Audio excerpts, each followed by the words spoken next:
हरे कृष्ण। श्रीमद् भगवद गीता अध्याय 4 श्लोक नंबर 13। चातुर्वर्ण्यं मया सृष्टं गुणकर्म विभागश तस्य कर्तारमपि मां विधिय कर्तारम् अव्ययम्। अनुवाद: प्रकृति के 3 गुणों और उससे संबंध कर्म के अनुसार मेरे द्वारा मानव समाज के 4 विभाग रचे गए। यद्यपि मैं इस व्यवस्था का सृष्टा हूं, किंतु तुम यह जान लो कि मैं इतने पर भी अव्यय अकर्ता हूं। प्रभुपाद जी लिखते हैं, भगवान प्रत्येक वस्तु का सृष्टा है। तो ये 4 वर्ण, चतुर्वर्ण मया सृष्टम, भगवान श्री कृष्ण अर्जुन को कहते हैं ये वर्णाश्रम व्यवस्था भगवान के द्वारा ही बनाया गया है, कोई मनुष्य नहीं बनाया है। चातुर्वर्ण्य मया सृष्टम गुण कर्म विभागश, गुण और कर्म के द्वारा विभाजन किया गया है। तो 4 वर्ण क्या है? ब्राह्मण, क्षत्रिय, वैश्य, शूद्र, ये 4 वर्ण है। ये 4 प्रकार के लोगों को भगवान का शरीर के साथ तुलना किया गया है। जो ब्राह्मण होते हैं भगवान का मस्तक है, जो क्षत्रिय होता है भगवान का वक्षस्थल है, जो वैश्य होते हैं भगवान का उदर है, और जो शूद्र होते हैं भगवान का चरण है।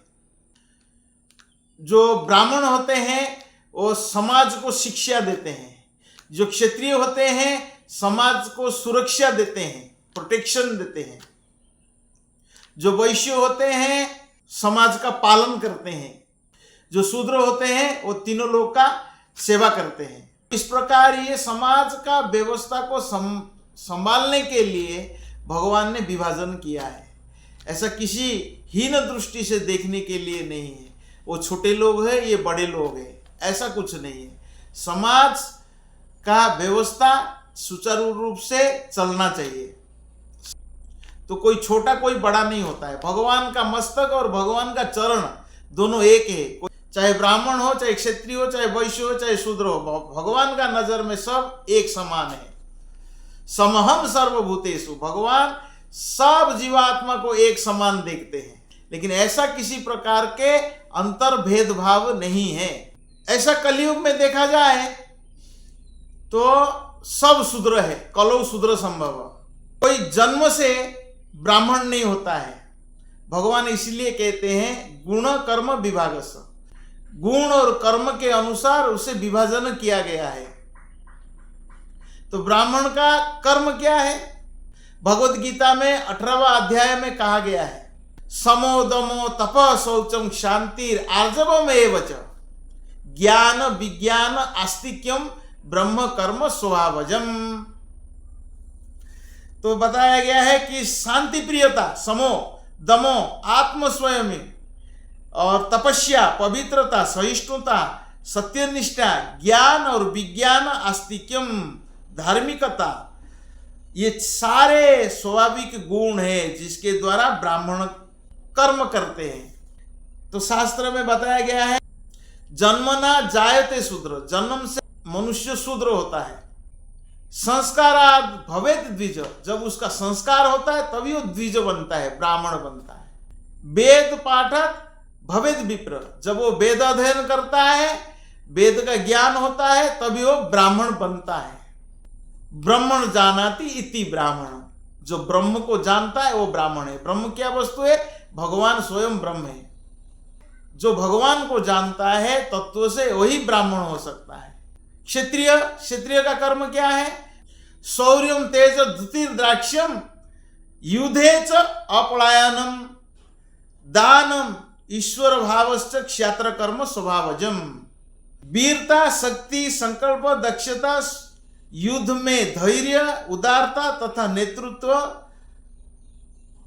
ये क्षत्रियों के स्वाभाविक गुण हैं। क्षत्रिय का ये सारे गुण होना चाहिए, तभी उससे क्षत्रिय माना जाता है। कृषि गोरक्षा वाणिज्यम वैश्य कर्म स्वभावजम, परिचर्यात्मक कर्म शूद्र श्यापी स्वभावजम।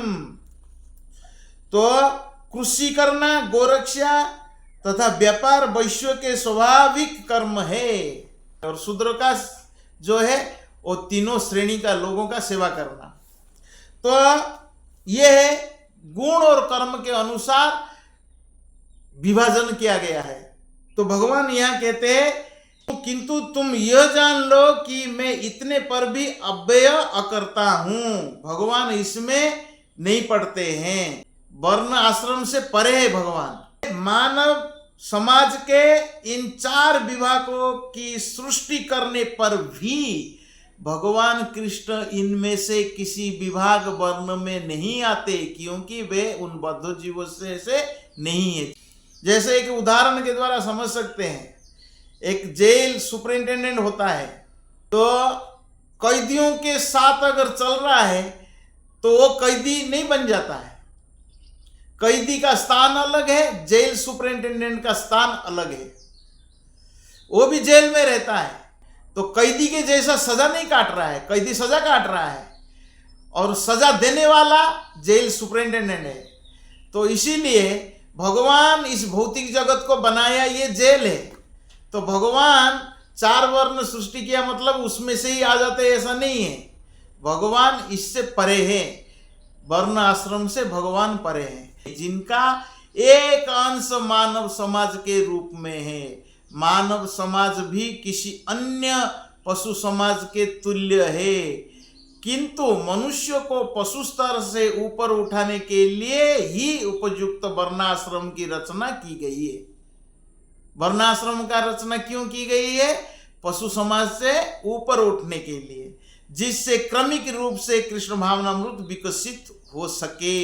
मनुष्य शरीर मिला है, दुर्लभ मानुष जन्म देहिनाम क्षण भंगुर तत्रापि दुर्लभ मन्ये वैकुंठ प्रिय दर्शनम। मनुष्य शरीर बहुत ही दुर्लभ है। क्यों दुर्लभ माना जाता है? इस शरीर के द्वारा हम कृष्ण भावनामृत का विकसित कर सकते हैं। तत्रापि दुर्लभ मन्ये, क्यों तत्रापि दुर्लभ मन्ये मानते हैं?